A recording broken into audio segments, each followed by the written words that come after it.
දැන් අයියා ගහයි ඈ. ඔය අයියාගේ ඒවා කඩලා ගහයි ඈ. අයියා ගහයි පුතේ. මං කිව්වේ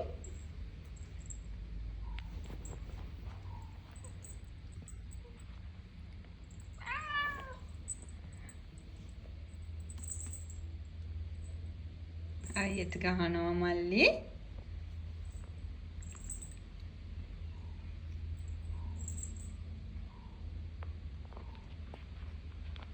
සිද්ධාන්න fighting.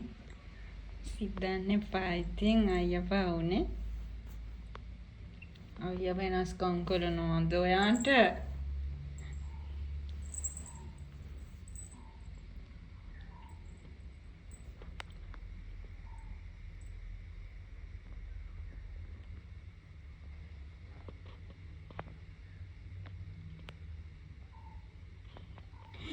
ඕකම සම්පූර්ණ ගත්තම අයියා පැටිය කොහෙද ඉන්නේ මත්තරන්?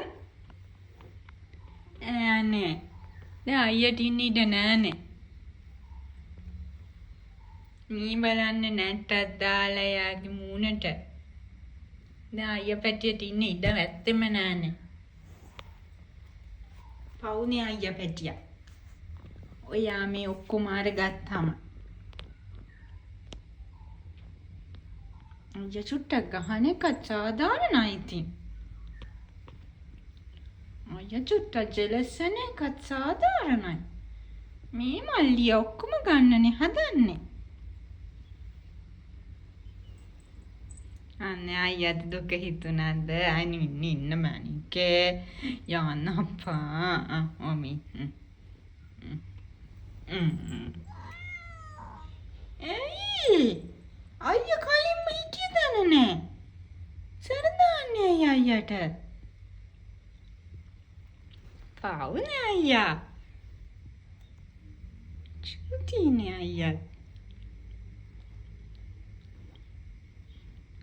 අයියා ඔය මතක තියාගෙන ඉඳලා ඔයාට ගහයි. මතකයිනේ අයියා සැර දානවා. අයියා මේ ටිකේ ඔයා ලෙඩ වෙලා හින්දා වද දුන්නේ නැත්තේ. ආ මතකයි? යනවා දැන් හින්දා. අයියට දීලා යනවා. අනේ ගියා. ගියා. ඔයාට දීලා ගියා. යා බය වුණා. ඕ බබා ගහනවා කියලා මං තක්කුණාම බය වුණා. බය කරගෙන ඉන්නේ.